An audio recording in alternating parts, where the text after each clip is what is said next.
Righty, hello everyone, and welcome back to For St. Pete's Sake.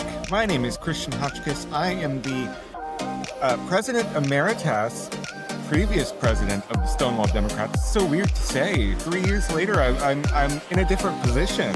I am joined, as always, by our new president, Laura Gherkin. Laura, how are you?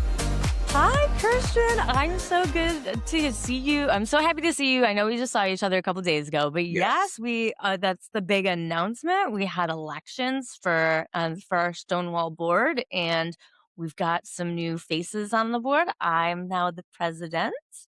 and She took my we have position. She beat me yep. up. She bullied me, and she left me in the ditch. No, I'm kidding. I'm kidding. After 3 years, it's quite nice to hand the gavel off, so to Yeah. say. And I'm really excited about this board because you're right. We do have a couple of new faces joining us on this board. I'm sure you'll meet them, but their names are Clifford Hobbs and Blaine Lawson, our VP and our secretary, respectively. And then, of course, we have Joe still, who's our treasurer. He's still around and kicking, and we love him and thank him for all of his service. But enough about that. We have a special guest tonight.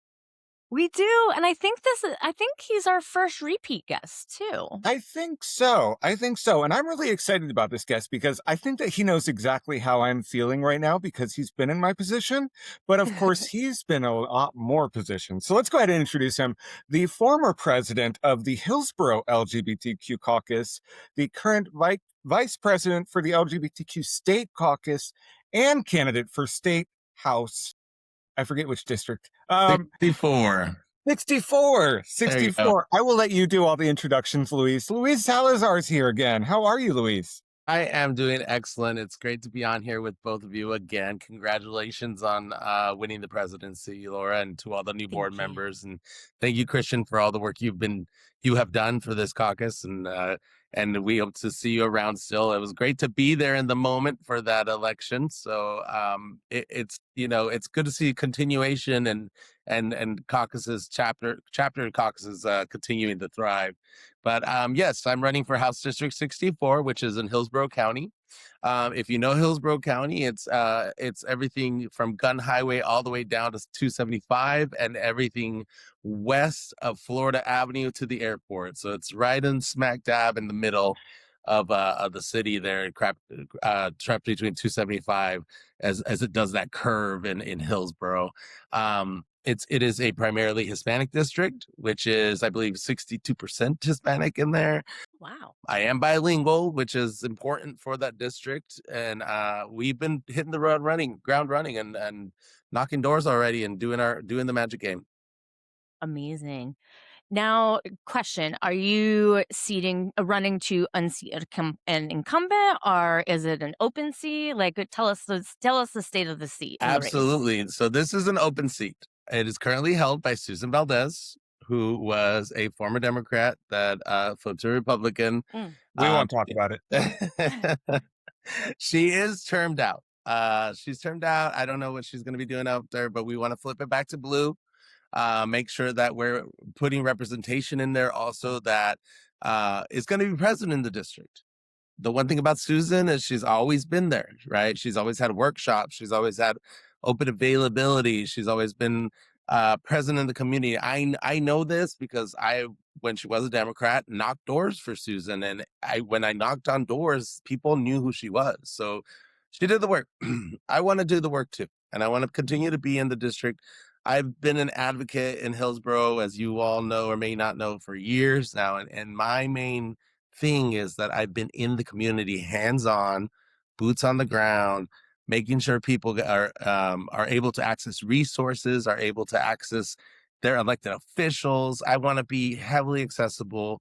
I want them to come directly to me if they speak Spanish and be able to communicate with them. This seat is also in a very important district because it could possibly be where our new stadium is going to go for the Tampa Bay Rays, Yeah. So that's going to be huge as well. But the district is working class Latino for the majority. I've been canvassing now for a few months and going around talking to neighbors and The one thing that encouraged me and inspired me to run was the people that I have met along the road, people like yourselves that have just been so supportive. And every call I make, there is a momentum for change, right? A momentum for something new. There's a huge change coming to our party. As you all know, not all change comes without heartbreak and without being forced, right? So we're Yeah. seeing that change, and I think that in that change, we're going to see a lot of fresh new voices. We're going to see a lot of candidates that are coming with new ideas, new ways to fix things. This race, I feel very strongly, is going to be one where it's going to be establishment versus new voices. And we see it in multiple races across the state, and including in my own. Um, the thing that inspired me to run was walking around in West Tampa or Town and Country and seeing tarps on people's roofs, right? Not Yeah. just one, but like multiple ones across the whole neighborhood. And those, obviously, if you're from Florida, you know those are from a hurricane. The Hmm. last hurricane we had was over a year ago. We had two hurricanes over a year ago. And I was like, how did these people fall through the system? There was multiple programs, there was multiple things that were going on to help people with these situations that so many people just fell through the system. And I'm like, government shouldn't work like this. One of the biggest problems I hear when I'm at the doors is homeowners insurance. Like Hmm. you mentioned the name, and you're gonna get a 30-minute story about how horrible it is, how it doesn't work. I've been told by multiple people, including I have heard the mayor of our city say, I buy the cheapest one because I know it's not gonna work when I need it, but I know I have to have it. Right? Yeah. So that's a problem. That is not okay. I went recently to Tallahassee. I've been up there 2 times already. I asked leadership, is there anything on the horizon to fix the homeowners insurance crisis? No. Instead, we're focusing on some horrible bills, how state entities can't sponsor anything with DEI in it, right? Right. Or put Protecting flags Confederate up.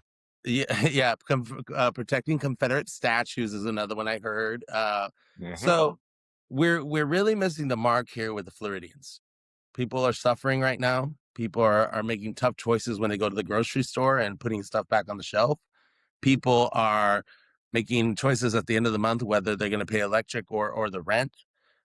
People are wondering what their kids are going to be eating that day, or are they going to be able to drive them for the car insurance to drive them to school or to soccer Yeah. practice, and stability and chaos.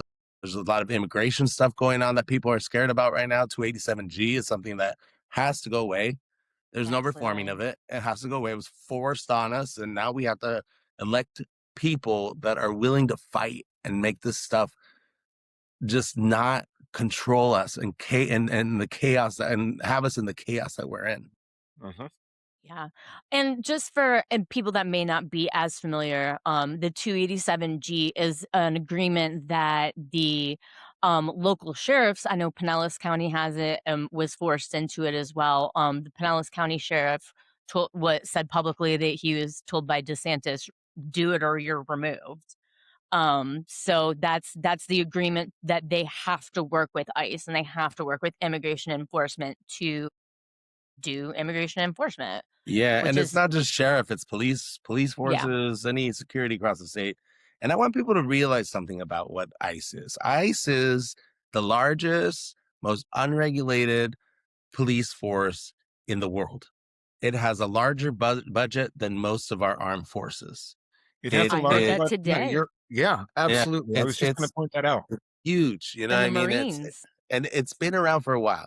ICE, I don't believe can be reformed. It has to be eliminated at this point. We have to find other solutions, especially when Americans in general across the country have been asking for immigration reform for years now, and we Decades. get yeah, like decades. I think the last one I ever saw was in the 80s and it was by Reagan, Yeah. right? Yeah. But like they've been asking for this reform, and they're just oh, we'll get to it, we'll get to it, and slowly we've climbed into this world of, and I don't know if you've ever heard David Jolly speak, but the social warfare, right? Like Yeah. we're battling rainbows instead of people's ability to buy a home, or we're battling where people go to the bathroom instead of where people, can live with a living wage, or promoting unions to make life better for people. And not saying that those things are not important because I am LGBTQ, and I believe in rainbows, and I believe in books, and I believe that people should live their authentic lives. But there are people that right now don't see it that way. They see us as not caring about them because everybody's focusing on these issues, especially the Republicans. The Hmm. Republicans are focusing on these issues because they know they can catch us off guard and distract people while they take away your voting rights, Hmm. or not provide funding for education, or steal $36 million from the Hoke Foundation to pay for ads against weed. Right. So they're just distracting you to make sure that you don't pay attention to that, because you're so angry with this one thing, right? Where people go to the bathroom. And and we need to send people with what I call a spine to Tallahassee. Right now, Correct. there is a serious issue in Tallahassee where lobbyists, and not all lobbyists are bad, but we got what? Insurance lobbyists, Big Hmm. Sugar, Big Citrus, lawyer packs that are just like they're controlling our elected officials, because if they don't work with them and do what they're told by them, they lose funding, right? And they're not reelectable, because in this state, you are not considered viable or a viable candidate unless you have big dollar bills next to your name. That Yeah, has it's that's the incredibly expensive to run, on the state level, let alone going up to the federal level too. It's incredibly expensive, in especially in a state like Florida. Mhm. Yeah, no, it is. And for my race, we're budgeting to raise a minimum of $150,000 in just the primary, right? Yeah. Which Susan Valdez, if you look at her numbers, she raised a little bit less than that, but she was an incumbent. She also like worked up to that. Things were different back then. Like the numbers are much bigger now, right? The numbers are different. I've heard school board races that could cost $1 million. That's insane. Um, making positions available to authentic candidates, right? So people that know our working class, that know what it's like, what these struggles are, is inaccessible, right? That's a problem. Exactly. Yeah. The school, I'm sorry, the House representatives in Florida make a little over $29,000 a year.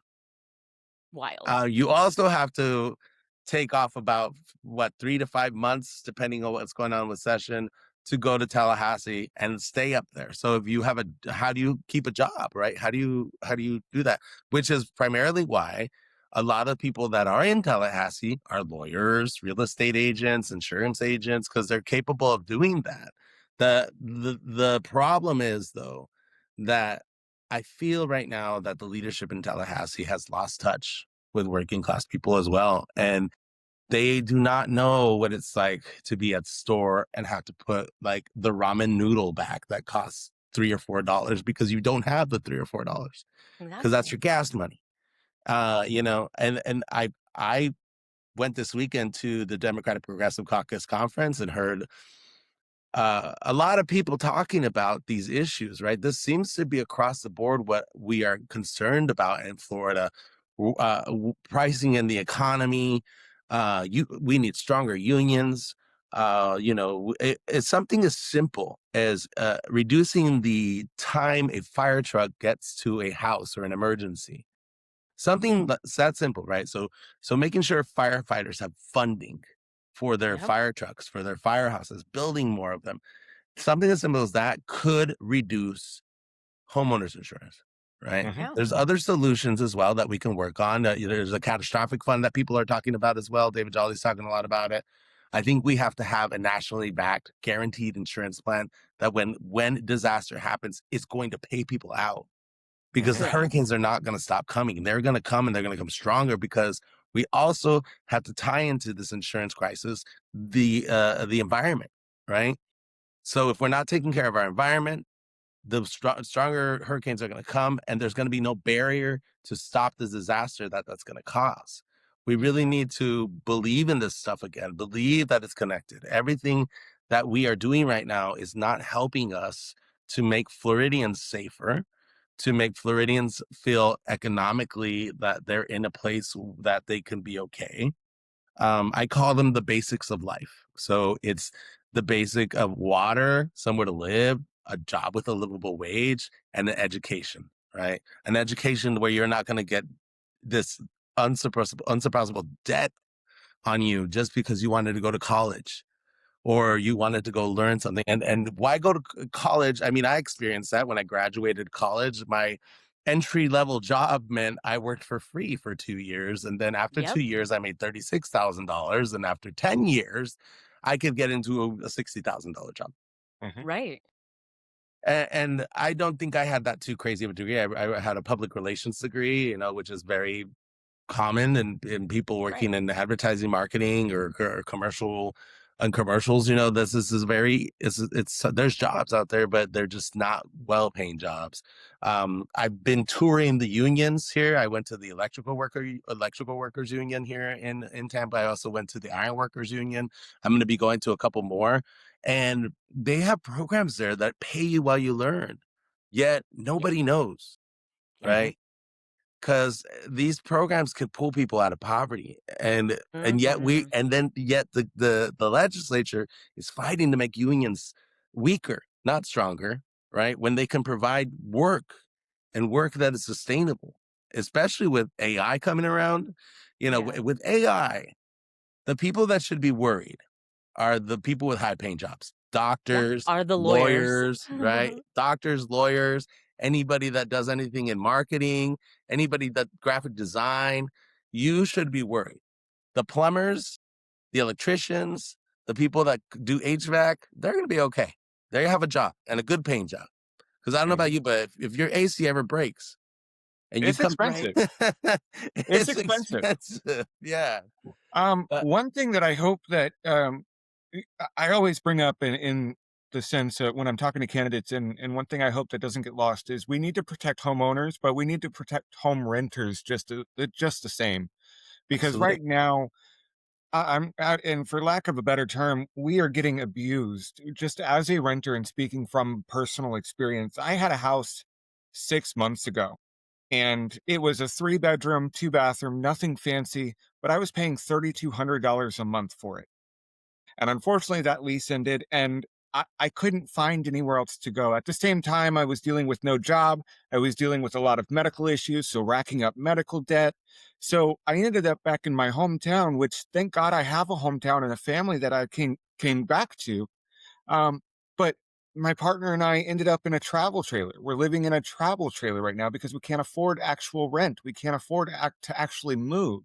So I really hope that that goes with you up there as well, and that resonates because renters need just as much protection as homeowners do, because there's Absolutely. absolutely no protections right now for renters. Absolutely, and you're right, and there are a lot of people in your situation because, like I told you, there's a lot of people that maybe everything seems fine from the outside, right? No, you can't tell that they're having financial struggles, but there are those decisions that are being made. Am I going to be able to pay rent this month? And when homeowners insurance goes up, right, and you're renting, the person that is the owner of the home is not going to take on that charge. They're going to pass it on to the renter, Mhm. right? So that is something we have to talk about as too. In Florida, we tried renter control, just the name of it, and everybody screams socialists and we're crazy, right? Right. They go wild, and all of a sudden we're having sickles and hammers everywhere, and then they think that it's the end of the world, right? Yeah. But and I talked a little bit about this with a friend while we were in Orlando when I was at the Progressive Caucus.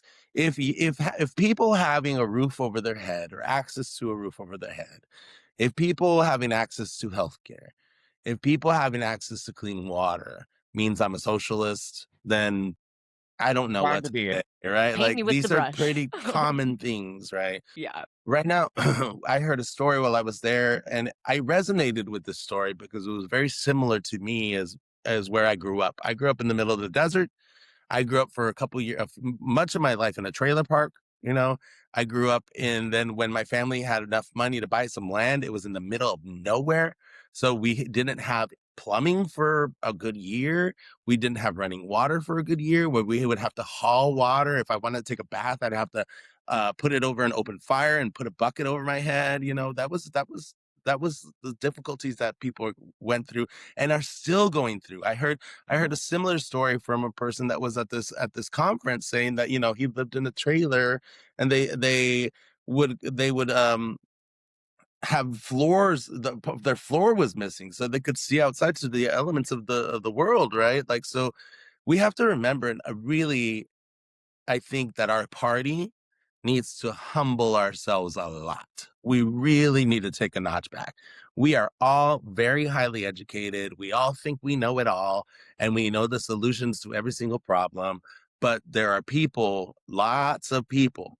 If you don't believe me, I can take you to places not far from your home where people live Mhm. in horrible conditions like this, not because they want to, but because it's what they can afford. It's what they can live, and that is because the system is failing them. And the government, I don't believe, should control everything in our lives, but it should give us access to what I said were the basics: clean water, a home, education, a livable wage, and the ability to save money, right? Uh, with most people having what, $15 an hour, that's not even gonna cut it. A livable wage, I heard this weekend at the conference, was about 21 or $22, and that's just getting by, Yeah. Barely, yeah. right? That's just getting by. Most Americans are $400 away from a catastrophic debt.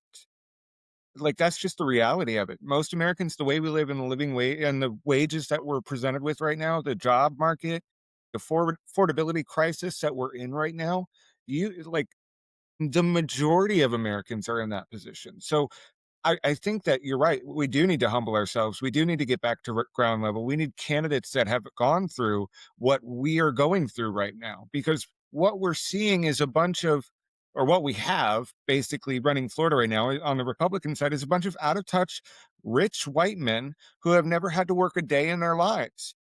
You Yep. know, it's just it's absolutely insane, it's absolutely sick, and you're right, if I'm a socialist or if I'm a communist, because I think that people have basic human rights, because they just deserve clean water, they deserve free or, electricity, you know, free healthcare, free education. If that makes me a socialist or a communist, then I'm proud to be it. I don't care, I'll tell that to anybody because those are basic human rights to me. What are we living in the free world for? What do we live in America for if we're not afforded that? You know? It is, and one of the things people think it's a joke, but I mean, I guess it kind of is. But I think we have enough lawyers in Tallahassee. There's Mhm. enough, Heck yeah. right? There's enough Definitely. lawyers there. We need to send people like yourself, Working class like people. me, right? I want to go be the Yeah. representation that says, you know what, guys, it's not really how life is. And maybe they were at some point able to associate with what we're talking about, but they haven't in a long time. And that's just the reality of it, right? They're busy. They've lost touch with that. And we also have to look at our party and say, in this change that is coming, what kind of party do we want? And it's not necessarily all of us, right? Because like I've said in the past, I'm no longer living in a world that's for me. I'm living in a world that's for the next generation. So, what Mhm. kind of party does the next generation want? I always say also, if you are one of those people that tells the world that young people need to get involved, how do we get young people involved? Get out of the way when they do, Mhm. right? Exactly. Like, it's important. The passing of the baton needs to happen. I'm, again, 44 years old, not the youngest in the world. I want to open a door and be a better mentor and bring young people on after me. I don't want to do this forever. I have higher aspirations to go somewhere else, but I want to start here because this is the pathway to becoming being in a higher position, right? Mhm. You do the work and you teach someone to do the work with you, and Mhm. it's just sad. We see it a lot in our party and in the Republican Party too. Mitch McConnell can't even stand up Mhm. Yet Girl, is he he is, like they're you propping him up at know, this point? they're propping him up like it's Weekend at Bernie's. And Exactly. and even in our own party, thank you, Nancy Pelosi, for everything you've done. It's Yeah, time to go. but And I appreciate, and I don't say this to be mean to our older legislators. I appreciate everything you've done. absolutely. Absolutely. It is, you've done your time for King of the Country. Go spend time with your family. It is your years that where you should be enjoying that kind of stuff. Enjoy your grandkids, right? Precisely. Don't worry. We are strong. We will do this. And that's the cool part too. I saw a lot of young people at the progressive conference I went to this weekend, in general across the party that are ready to step, they're hungry to step up, right? To be given Mhm. opportunity. Margot from the Young Dems here in Florida, she's a perfect example of that. She's a very good leader, make sure that she puts young people first, and she's taking care of her caucus as you do as the leader of the LGBTQ plus caucus. I remember putting LGBTQ people first, right? That was, as a caucus, you put your mission forward, right? We have Jenny here in Hillsborough County from the Progressives that does a great job. The Stephen Shaken from the Jewish Caucus that does a great job of making sure to take care of their community, who they stand for, making sure their values are always present.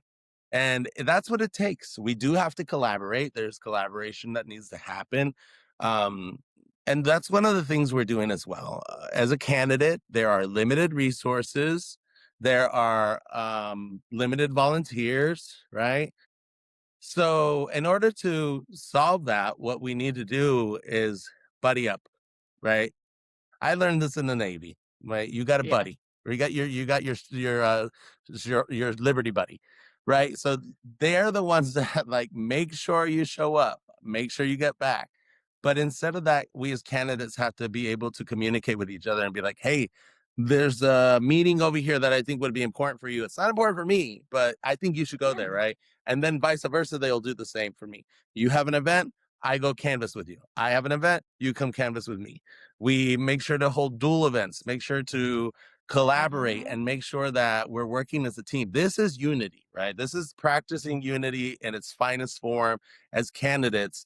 And not just working within our county, because when we get to the state house or when we get to wherever we go as leaderships, we're going to need partners up there. We're going to Mhm. need people to collaborate on bills with. So creating those relationships now is going to make us stronger when we're actually doing the job. And not just in like I'm working with candidates that are running for county commission. I'm working with candidates that are running for school board. I'm working for candidates that are in Pasco, Pinellas, right? And we all have a connection with each other to make sure we support each other, because we all have just one set of eyes. But when we use all our eyes, we become very, very efficient. Yeah, for sure. And that's something that I've always really appreciated about you and the work that you do, Luis, is as long as I've known you since I've been down here, you really do think about the community, and it's like not necessarily about, how what you can leverage into whatever for yourself, but it's like, listen, the better that we do, the better community connected we are to our community in Ybor, the better we're going to be in Tampa all around, which improves Hillsborough, which improves Pinellas. And it's just, it's a snowball. And you're just such a radiant, like positive person. And I just really appreciate that. And I definitely hope that you can keep it because it's a hard thing to keep in politics It too. it really is, and I've had this conversation with people before. They say don't meet your heroes, right? And I Right. have. There's elected officials that I just thought were the greatest people in the world, and just being in the environment of Tallahassee or in Washington D.C., it consumes you, and you eventually, like I said, lose touch. And that is the thing that we really need to see in people that we elect, right? There are some people that are elected that I think are still connected and still humble. Talrico's one of them in Texas. You know what I mean? He's talking about community. He's talking about diversity. He's talking about what our job is as public servants, right? Who we are as public servants, of what we're going to do as public servants, because this job is a public servant. I have bosses, and those are the people in my district. whether they voted for me or not. If I get elected, I'm representing all of them, and I have to represent them all and hear them all out. I'm not just a Democratic representative. I'm a representative for Republicans, Independents, whoever's in the district, right? And I have to make sure that I take care of them, because that's how it happens. You have to earn respect. You have to earn loyalty. This is not a position that you gain just because it's your turn, or that, people, you've been waiting around, and now this is going to happen. It's a position that you really have to connect with, and being part of the community as I have, as you speak about it, it wasn't just with the LGBTQ plus community. I've worked with the Hispanic community. I've worked with the Black community. I've worked with everybody. I see everybody as someone I can move forward, right? You don't just get up here. You don't just, I believe it was Jesse Jackson that said it, like, you don't just get up to the top, you pull people up with you, right? Mm. And that's important to remember that. That's why we have to be better mentors. We haven't been. We really haven't been. Because if we were, younger generations wouldn't be as disgruntled with the older generation as we are. And to the young people, I want to say, you're not the only ones, right? Right. When I was your age, the same thing happened to me. And Yeah. that's why I feel, as what they consider an elder now, I have to do Elder differently. millennials. Yeah, I have to Yeah. do different, right? I didn't Yeah. like it when people did that to me, so I want to do different, and I want to try. I am in no means perfect, as is no one in this world, but I want to try to live my life to do better for people. And this is my calling, running for this office, hopefully getting elected, being in Tallahassee. Like, every time I go there, I'm like, this is it. This is where I got to be at. And people, helping people. I get joy out of helping someone find resources to pay their electric bill. Yeah. Like, that makes me so Exactly. happy. Like, Yeah. it seriously brings endorphins into my body, that it brings such joy that I was able to help another human being, so they can and relieve the stress. And you see it in their body, their shoulders relax. They just feel Hmm. like, oh man, like, finally, like, I get 30 more days, you know what I mean? And then I have to Right. worry about it again. But it shouldn't be like that. We should be able to work and put enough money aside to be able to take our family on vacation once a year, or Right. to buy a car, or to buy a home, to make improvements on our home. And right now, I don't think anyone is in that place, or not many of us are in that place. Yeah, I actually, before I moved down here, I had a home in Ohio, and I sold that and moved down here, and I'm like, now I'm sitting here thinking, I'm like, man, was that like the only 2 years that I'm ever going to be a homeowner at this point? Because it's just, it seems like it's getting harder and harder to get to that, and like you said, I'm your age, and I've got, like 4 college degrees, and, it's still, I'm out here, shaking it every day trying to get every dollar to stretch and spend and do and cover it all, and it's just it's and, and it doesn't matter if you should have, like, 4 college degrees or no college degrees, like, you should have that same opportunity to just, like, be like you said, have that life where you don't have to worry about, "Am I gonna eat or am I gonna put gas in the car? Am I gonna pay rent or am I gonna pay electric?" That's just I mean, I understand, part of the American dream is like pull yourself, pulling ourselves up by our bootstraps, and, Hmm. I can go into the whole thing about that. But We it's have to have but like bootstraps to pull ourselves up by. exactly, if the boots are cemented to the ground, like, it's not gonna do anything. It is, and it's something that, as a society, we have. I believe that as a society, a lot of us have forgotten that it wasn't too long ago that they were persecuting the Irish and the Italians, the Exactly. Chinese, the Japanese. They were persecuting another group, right? It was your grandmother or great grandmother that was being told they weren't welcome. You know, I read a great book called "When Did Italians Become White?" And it went through that process, like how we other people, right? Like it's those people's fault, right? They're the reason we don't have jobs. They're the reason Social Security is not a mess. They're the reason why healthcare is so expensive. And the reality is, it's the leaders that created this chaos. Right now, at the state level, we have had opportunities to expand healthcare. Hasn't happened. We had opportunities to expand recreational marijuana. Didn't happen. Right? Abortion's another one too. Abortion is a decision between a doctor and their patient. Mhm. I don't know how much more clear that has to be. I always tell people I am a man, I identify as a man, and I thank God every single day I never have to make that decision. You know what I mean? Yeah. Because Yeah. it's not an easy one. And you don't and if you really are a Christian, you shouldn't persecute someone or look down on them because of that decision. It's important for us to remember too, I get told all the time, you're not a real Christian because you believe that. Christianity is not a temple. It is a belief Mm-mm. and of being in the community, right? And it's really something that those values that you have, like as growing up as I grew up Catholic, right? So those values I learned of taking care of your neighbor, looking out for each other, welcoming the stranger, all these values of feeding the hungry, making sure people have clothes, making sure that you understand that you have to be selfless sometimes in order to help people is what's led me to want to do more of this at an official level, right? To take it to the next step. I learned from my mom how to do those steps, right? My mom and dad help people every single day. They'd help people get clothes, they'd help people with rides, they'd help people with hauling water because, in Arizona where I grew up, like we don't have water like you have a well. You have a Yeah. well, they have to go pump the water or you have to haul it. And if you're an elderly person, that's hard, Oh, yeah. and we would do it for our neighbors, and that was where I learned what community was and why it's important for us in every job that we have to remember that. But especially in this job as a representative of a district or a neighborhood, you are the one that brings resources, right? I talked about the tarps earlier.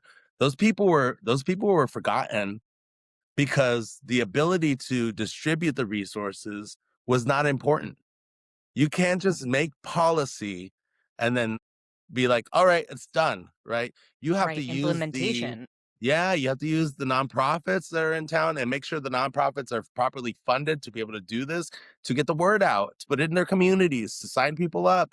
Um, it's just not happening. Like you can't just make policy and wish it into being. It needs to be. It's more than government can do. It requires a community and collaboration and relationships to be able to do that. For sure. And I do believe that there are, people can, the word bureaucrat is like, the dirty word and like of politics, and nobody wants to be the bureaucrat. But like, as someone who has worked in local government, like sometimes you just need us nerds just sitting there pushing paper and getting stuff done and thinking about these things, because there's the gap between how legislation written and implementation is sometimes super wide. 100%. You got to have good, smart, and selfless, community-minded people in those positions You do, yeah, you to get stuff done. It and feels like like almost we're in a it's an abusive relationship, right? That's basically what it is between our elected leaders and regular citizens and their constituents, because we're in this endless cycle where it seems the higher you go, the less you forget, or the less you remember. You forget where you came from, and I feel like we've sent so many people up to the top, especially here in Florida, where they just forget about the little guy. It's almost like generational trauma. We have people that think that once they get up there, they don't have to worry about what happened to them or who's coming up behind them because they made it. They don't care about who's coming up behind them. They climb up that ladder and they break the ladder rungs as they climb, or they. So it seems like we're in this endless cycle of abuse, an abusive relationship or generational trauma, and at some point we have to break that cycle, and we need elected leaders who will remember where they come from and who will not stop fighting for those people. And a lot of that too comes from the type of candidate you elect, right? Like, Hmm. I'm going to continue going to my caucus meetings. I'm going to Mhm. continue being at city council. I'm going to continue being and doing these things as much as I can because that's what you have to be in there. You have to feel it, right? Great candidates like are already doing this stuff. Keandra Darling did a food drive in St. Pete where she brought Yeah. trucks full of food for people that were impacted by the shutdown, right? Hmm. Uh, Brian Nathan, Keandra Darling, Stephanie Vasquez, Glenn Pearson all helped me with the Three Kings toy drive where we provided toys Yeah. for the Hispanic Services Council. You can't just run an event and say like, "Oh, we're doing passports today," or you know what I mean. Put an implementation of that to give back to the community. Collect some Hmm. canned food, collect diapers, put something in there where you're not just being okay. I'm doing the bare minimum. I'm putting a thing up because I have to have 5 events a season and blah blah blah. No, you have to be excited about this stuff, and that's where I believe my skills as an organizer are gonna come into play because I've done thousands of these events where we've actually provided resources for people. And it brings me joy. Like it really is what I love to do. When I worked with the Hispanic Services Council, I taught kids kids in junior high how to go to college, right? Or how to seek higher education. The transition of being provide just the education of that to young children was the most gratifying thing I've ever done in my life because they I saw myself in them, right? This young kid that wanted to go to college, had no idea how to do it.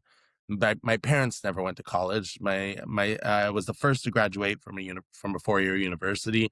There's no guidance, and to be able to see the transition of young people given an opportunity, right, in their community, we're creating the next doctors, the next engineers, the next people, the next politicians, the next people that are going to run the nonprofits. We want to make people proud of their communities. I'm proud of my community.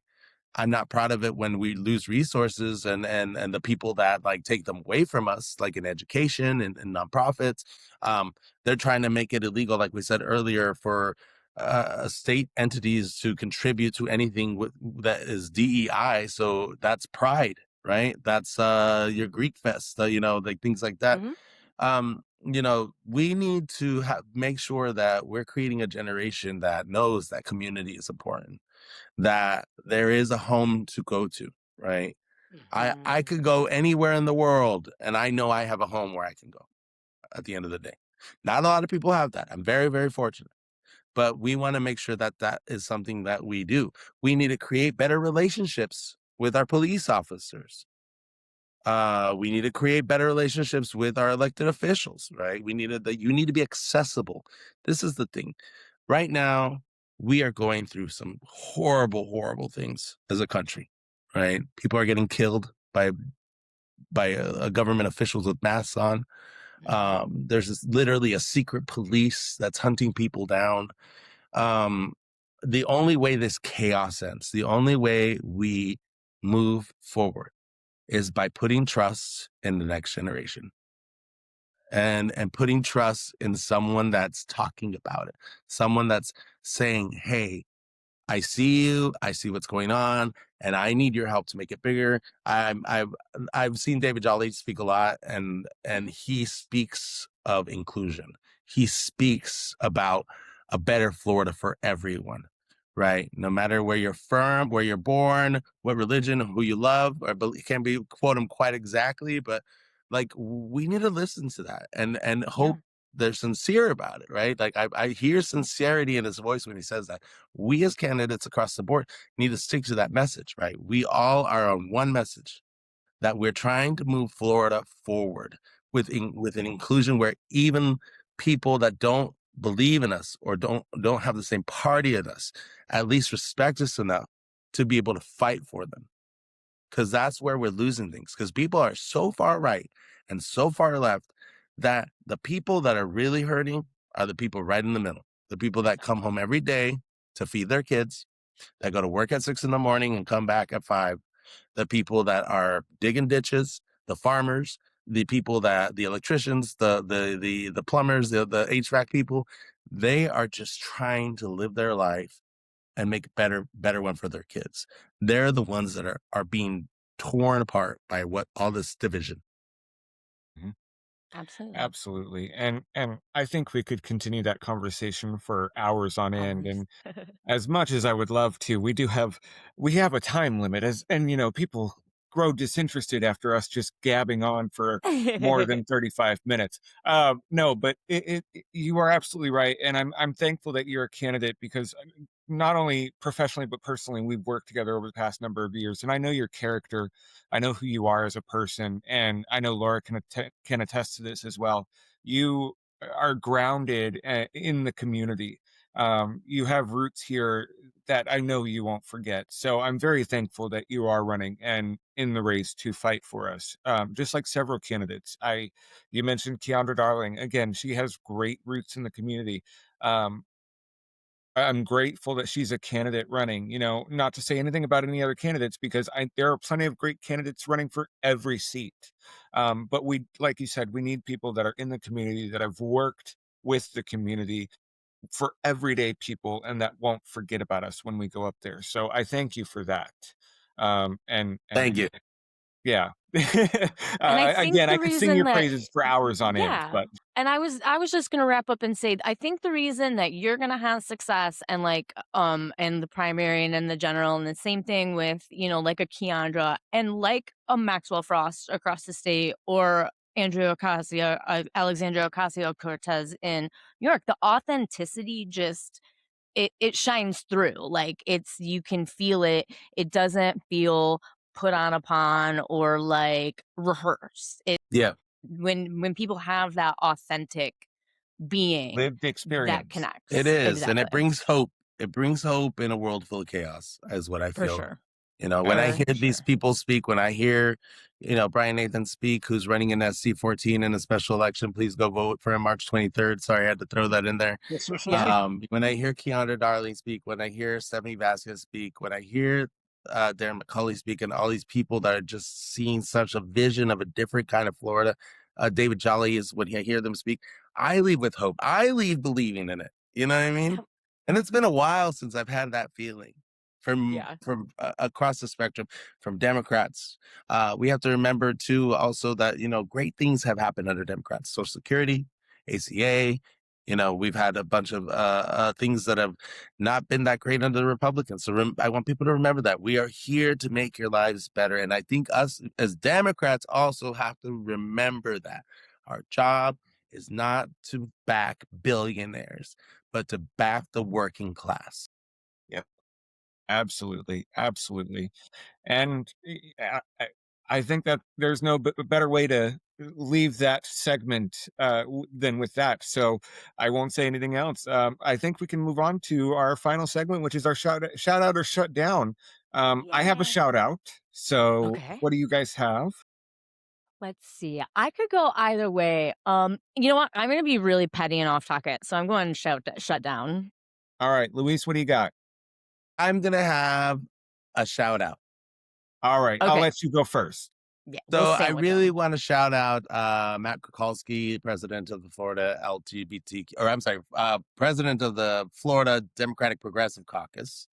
They had their first conference since 2018. He has been growing his caucus, creating caucuses across the state. They really hit the nail on the head with this conference they had, talking about working class issues, talking about stronger unions. And I met people and they're dedicated to what we're talking about tonight, a better Florida for everybody, and really sincerely fighting for it. So I really want to shout out to him for such a great job that he did this weekend in Orlando. Love Yes, that. awesome, awesome. Laura, go ahead. Yeah, and I just real quick before we get growing up, in the Rust Belt, the Midwest, the great where all the cars are made, like every you saying unions so many times just makes my heart so happy. I'm like, yes, we're gonna make unions cool again. Um Okay, so yeah, we're leaving politics behind. We're going straight into the silly and the nonsensical, and I am going to shut down that 5'4" medium ugly man on Love Is Blind named Chris who tried to tell this stunning woman doctor that she like didn't have the right body for him, and I'm like, the way I almost threw things at my TV, like my flabbers were gasted. I'm still like hung up on it. And, it's just, I mean, girls, I'm sorry, ladies. And this was from Ohio. These were Love Is Blind was in Ohio this year. So like, I feel deeply their pain because I've lived through it for so many years. But yeah, no, girl, you're gonna move. You're gonna be so much better off without him. You're already That's a successful hot doctor, so It's always the trolls, right? It's always the trolls it trolling. always just looking like a toe talking about her. Oh, Well, I will end us on a little bit more of a positive note. As funny as that was, but I want to shout out the new board of the Stonewall Democrats of Pinellas County. Specifically, you, Laura. You have been a wonderful vice president. You've been a wonderful friend, supporter over the past 3 years that we've worked together. You've been absolutely amazing. I think when we met, I was vice president and you were secretary. And then we kind of moved up together. I moved up to president, you moved to vice president. And now here we are. You're moving up to president, and I'm the president emeritus. And it's just been great working with you over the past few years. Luis, I want to thank you for all of your amazing help and your mentorship over the years, because you have been a mhm. mentor to me. You've been a great friend and an ally and a mentor and a supporter. So thank you for that. Thank you. Um, Thank That's you been to a lot. Clifford. Yeah, absolutely. Thank you to Clifford, who's a wonderful friend. Blaine has been a wonderful friend. And Joe, as always, he's absolutely amazing. And I can't wait to see what the new board does over the next year. And I am so excited to work with you all. Yeah, So And of course, you we I'm all can't forget Rick. We can't forget Rick. We're not letting and him go Rick, anywhere. our boy Rick, Rick. got to I give Rick a love shout Rick. out. Rick has been a Yeah, wonderful, fantastic. He was my president emeritus. yeah, So Yeah, our he was founder. celebrating a birthday too on that absolutely, day. Yeah, So he happy was last birthday, year. his Rick! birthday Belated. just passed. 29 years Yeah. old. Yeah. I saw some very strong leaders in that room. Blaine is a strong leader. Laura, you're a strong leader. And I saw a good group of people ready to take on the reins of that chapter. And we are here as the state entity to help you in any way we can. So please feel free to reach out. Kristen Browdy is a wonderful president, Yes, and she she is. has an open ear and is very, very open to ideas, ways of making us stronger and better. Love that. Yeah, Kristen's great. So we're here ready to we're boots on the ground. We're ready to start running. Absolutely. And we will start running. We will start running. All right, everybody. Thank you so much for tuning in for another episode of For St. Pete's Sake. Luis, thank you. It's been absolutely fantastic having you here again. We will have you back. Tell us when your election is, come and where people can find you, where people can see you. So my primary is going to be August 18th. You can find me at Vote Luis, VOTELUIS.com. We are coming up on the end of the month here, so if you can throw in $10, $20, that'd be greatly appreciated. Every dollar goes to putting boots on the ground and grassroots movement to getting elected and bringing authentic leadership, Latino leadership to Tallahassee. And how about Absolutely. your socials? It's Socials, Luis? yeah. So vote for Luis F or vote for Florida. Vote by Facebook is gonna be Luis Salazar for Florida State House. Instagram it's vote Luis FL. I'm also on Blue Sky, which is Vote Luis FL, and on TikTok, which is our new one, Vote Luis FL as well. Hey, love And that. we will And be we'll sure to tag you wherever we can. exactly. Thank you. Exactly. Yes. Thank you so much, everybody, for joining us again this week. Please remember to like and follow us. You can find us on Facebook, Instagram, TikTok, and YouTube. We're at For St. Pete's Sake. And Luis was talking to me earlier. We're going to have to start a Substack, so that'll be Yes. coming soon. It's all about that Subscribe to Substack. Yeah, for sure. Subscribe to our podcast wherever you listen and leave a rate and review to help promote the pod. We'll be back next week with more stories from the people doing the hard work to make our community better. Until next time, for St. Pete's sake, keep pushing for change.